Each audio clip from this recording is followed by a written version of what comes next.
as a CS on matters of working hours for police officers, working conditions for security officers, and their mental health, particularly with incidences being reported of cases of police officers taking their own lives or lives of their colleagues or their families because of mental health challenges. That is a matter of great concern to us. The other issue that we want to look at critically in the entire coast region is the question of drug abuse and drug and substance abuse. We know that in the past also there has been a great challenge in this region in terms of drug abuse, and many young people have been affected. Again, a lot of work has gone into it. I want to listen to the progress that has been made beyond the security briefs that we already have, and to listen to the grassroots leaders, particularly the assistant chiefs and the chiefs, on what other strategies we are going to put in place and what support they require from us to make sure that we get rid of drug and drug abuse issues in the region. The other issue of great concern for us is land issues. Land issues in coast region is a matter of great concern, and it is an area that is causing conflict, particularly people who are invading private property of individuals in this region. My concern here is to make sure that from a security perspective, what are some of the areas of intervention that we can be able to help to resolve these land issues, or to ensure that these issues are being resolved through law and order, particularly court processes and alternative dispute resolution mechanism that is peaceful to keep our people safe. And some of these land issues have created conflict, and also conflict among communities. Pastoralists vis-a-vis those who are farmers has created conflict in areas like Taita Taveta and Tana River and Lamu. And so those are things that we are going to be discussing and find proper ways of resolving. Other than that, there are issues of service delivery, issues of immigration, issues of issuance of passports, issues that are related to registration of persons. Later, I will be visiting one of the centers where we are doing mobile registration. We want to, as many Kenyans, particularly the young people, as you know, recently we degazetted the fee, 300 shillings that was required for first registration for people to get IDs. That is an area that I'm going to see how we can then facilitate the mobile registration to get as many young people as possible getting their IDs and participating in decision making, and being able to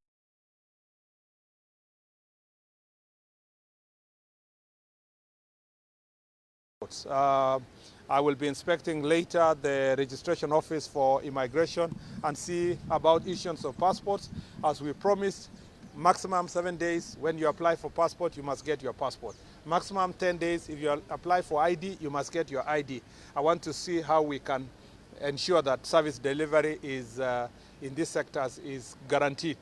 And then finally, as a ministry that assists the government in administrative work, we want to see how best we can work with other departments of government to ensure that there is service delivery. So one of the conversations we'll be having is with our government delivery unit, and they will be speaking to these administrators from the grassroots on how best they can help in coordinating service delivery to make sure that every project that is being implemented by the government of Kenya, they're able to monitor and give us real-time progress for those projects, so that you don't have to wait for the cabinet secretary, principal secretary, or the president to visit for people to complain about incomplete projects or shoddy projects. Some of the things we are going to discuss today is to make sure that is done. And we are also using this forum for awareness on the key programs of bottom-up economic agenda. One of that program is the universal healthcare. One of the presentations we'll be making to the grassroots leaders, particularly our elders from the community and the chiefs and assistant chiefs, is how SHA is working and how best we can make sure that Taifa Care is delivering to the people of Kenya. So it will be an eventful day and 6 days ahead of us. But this is what it is, and this is a practice we have now adopted in this ministry. We will visit the entire 47 counties across the country. We've just started with Coast Region, and I will be working from here Besides the work that will be related to the 6 counties, I'll continue discharging my national duties from this region for the next 6 days. Yes. Thank you.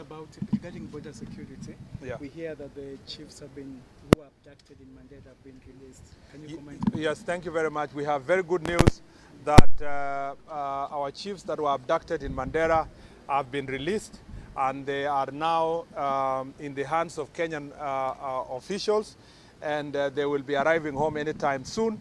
This is very good news based on collaborative efforts. As I announced before, that as a government, we decided to work together with the community and to work with the county government of Mandera and the local community, and this process has borne fruit. We will be commenting further in the near future, once our chiefs are within the country, and we'll give you even more updates on the progress and what we are doing. The thing that many Kenyans need to know is that our country is safe because there are men and women who are making great sacrifices. The fact that we don't discuss threats of terrorism and Al-Shabaab and so forth every day does not mean that our country is not facing constant threat from these elements. It means, the real meaning is that the men and women who have gone out there working in the field, especially along our borders, are doing a fantastic job to protect the rest of us. We don't speak about this every day, but it just needs to be known by all Kenyans that we are safe because our police officers, our NPR, our chiefs, our assistant chiefs, and many, many citizens in the community who are cooperating with the security sector are helping us to keep our country safe. And therefore, we will be making a statement in the next few days in detail on the progress of that issue.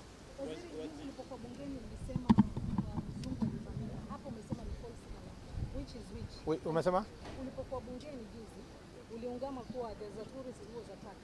Hapa umesema ni false alarm. Nimesema kwamba vile iliripotiwa, si kwamba kuna mtu alinyang'anywa, aliporwa simu yake. Kuna mzungu moja alivamiwa na vijana na kuporwa simu, lakini sio genge vile watu walikusema kwamba kuna magenge ya wakora walivamia watalii wengi. Hapana, siwezi kakataa. Ukweli ya mambo ni kwamba mtalii moja alinyang'anywa simu na mkora moja kwa hapa jiji, na kulikuwa na makosa kidogo ya coordination kati yetu na ile police unit yenye inasimamia mambo ya tourism na wale ambao department yetu yenye inafanya mambo ya utalii. Hiyo ilikuwa ni makosa kidogo ilifanyika. Yenye nasema ni false alarm ni kwamba haikuwa kwamba walivamiwa na magenge wenye or let me put it in black and white.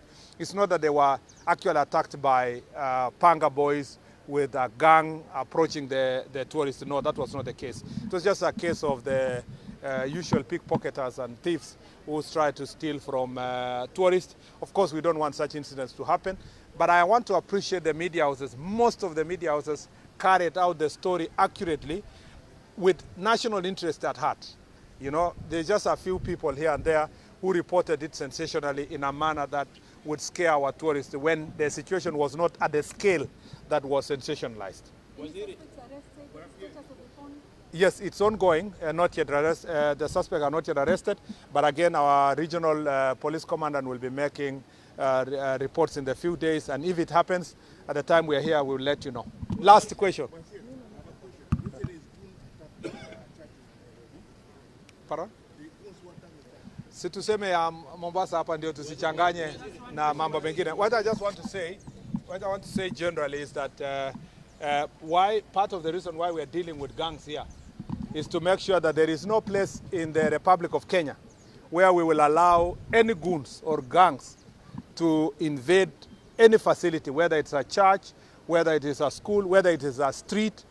This country must be led by the rule of law.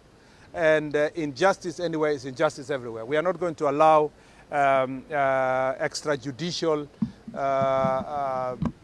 processes to continue in the country. We must remain a country of law and order, and it doesn't matter. Ours is apolitical. We do not subscribe to any political side. Ours is to make sure that everybody can exercise their right freely across the country without being hindered as long as they are going about it peacefully. Waziri, kuna watu wanajiuliza, umekuwa bungeni unazungumzia Panga Boys, unazungumzia Al-Shabaab. Je, hili kundi la Mungiki mbona wanajiuliza mbona kuzungumzia? Nilisema pengine hamkusikia vizuri, tumesema kwamba magenge yote nchini Kenya ukianzia hapa Panga Boys na hakuna vile tutawacha mtu yoyote. Tumesema kutoka hapa ile elements ya Mungiki, mambo ya Chingororo, na nilisema hiyo wengine wanajiita confirm na sijui confirm huko Nakuru, wengine wanajiita huko Kisumu, China Squad, China Squad Fiesta, na nikumbusha hapa wengine wako Western huko. Nilisema hata kwa bunge mambo ya Matungu na ile kazi tumefanya kuhakikisha kwamba tumetoa magenge yote. And I can assure you as a country, we will dismantle all these gangs. And we want to assure you that where these gangs are attached to political leaders, we will arrest them and we'll make sure that they do not have peace in our country.